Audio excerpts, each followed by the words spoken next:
Welcome back to part number 2, page number 2. Look at the pictures. What do you see?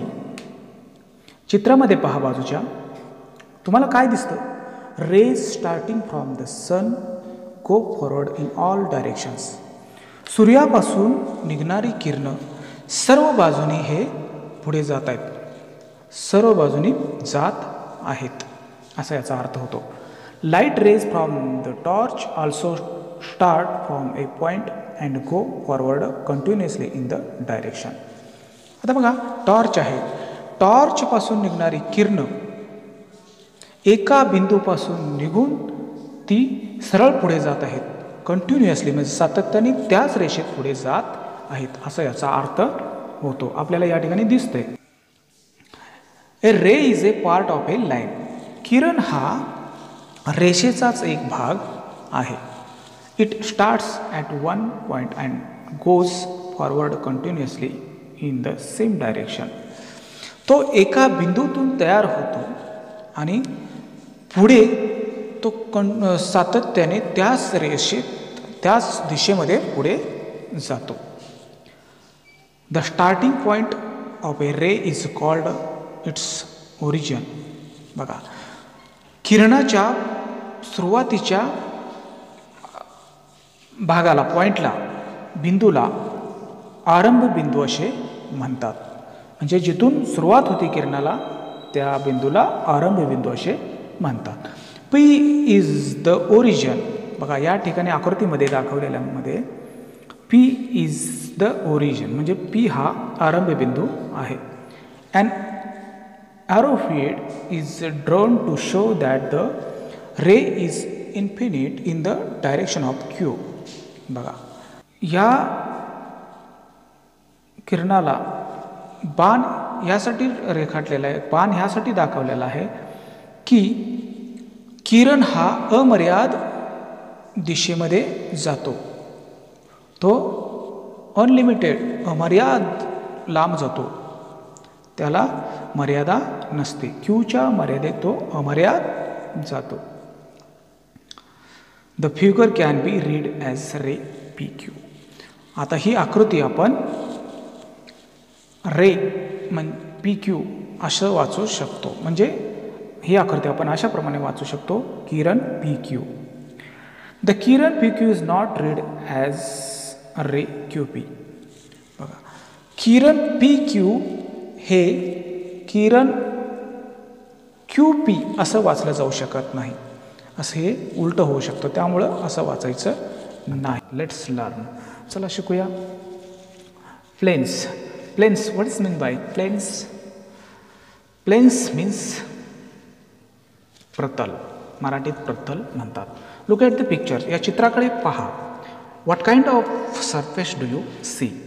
कोणत्या प्रकारचा पृष्ठभाग तुम्हाला या ठिकाणी दिसतोय? The surface in the first two pictures are flat. पहिल्या दोन चित्रामध्ये पृष्ठभाग हा काय दिसतोय? सपाट दिसतो. टेबल हा सपाटच असतो. फळासुद्धा सपाटच असतो. ही दोन वस्तू असे ज्यांचा पृष्ठभाग सपाट आहे. Each flat surface is part of an infinite surface. कोणता पृष्ठभाग हा अमर्याद पृष्ठभाग असतो? In mathematics a flat surface is called a plain.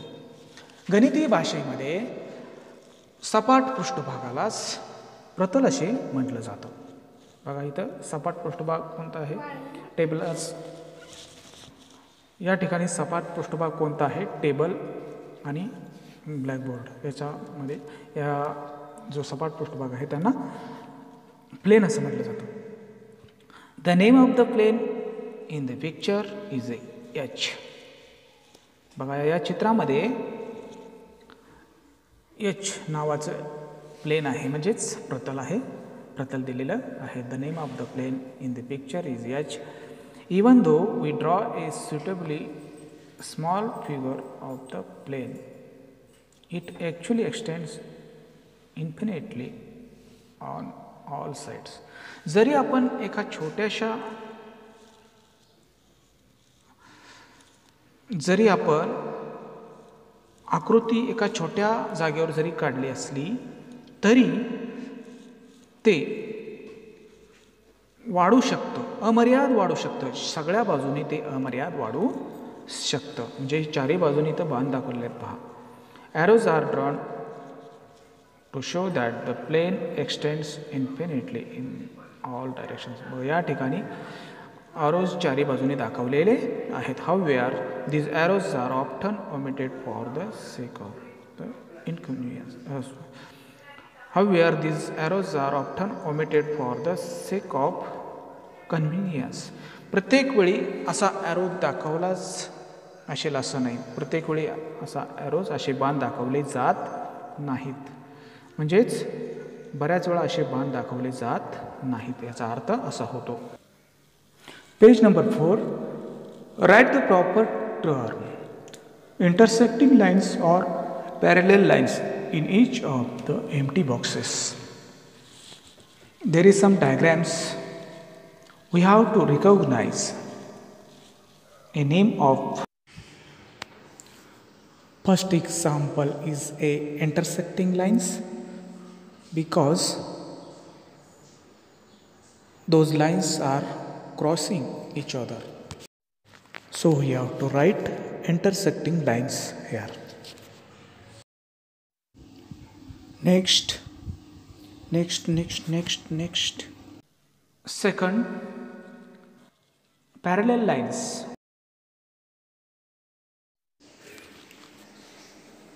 Third one is intersecting lines because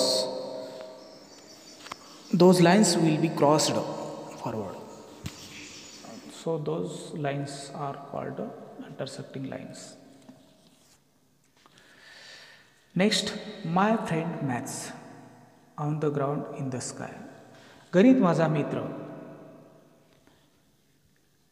क्रीडांगणावर आणि आकाशामध्ये. Observe the picture of the game being played. या चित्राचं निरीक्षण करा. या ठिकाणी जो खेळ चाललेला आहे त्या खेळातील चित्राचं निरीक्षण करा. Identify the collinear players, non collinear pairs, parallel lines and the plain.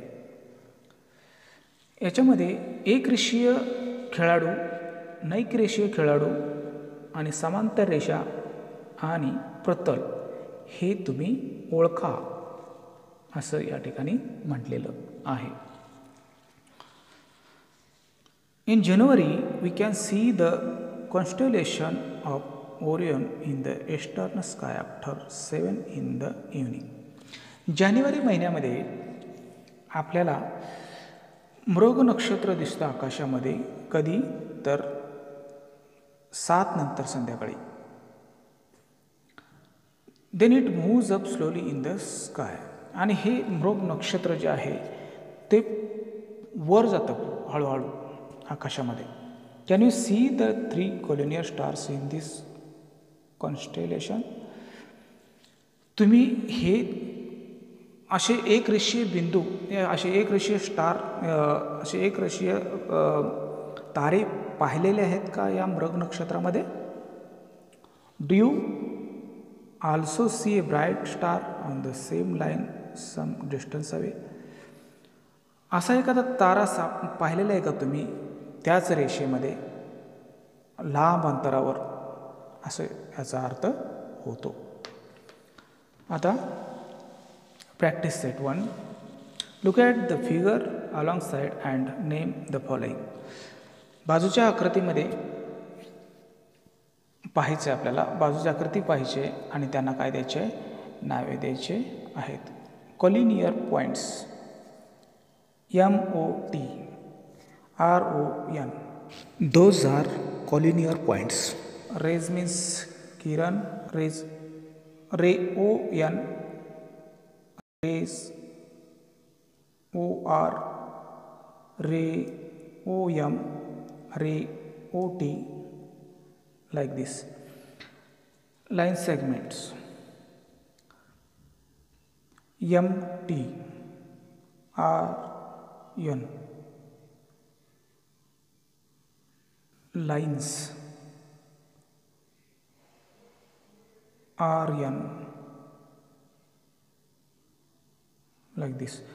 Write the different names of the lines. Length AB, length AC, length AD, length BC, length BD, length CD, like this. Match the following: Group A, Group B. First is called as line, second is called as line segment, third is called as plane, fourth is called as ray, like this. In this way, this basic concept in geometry is completed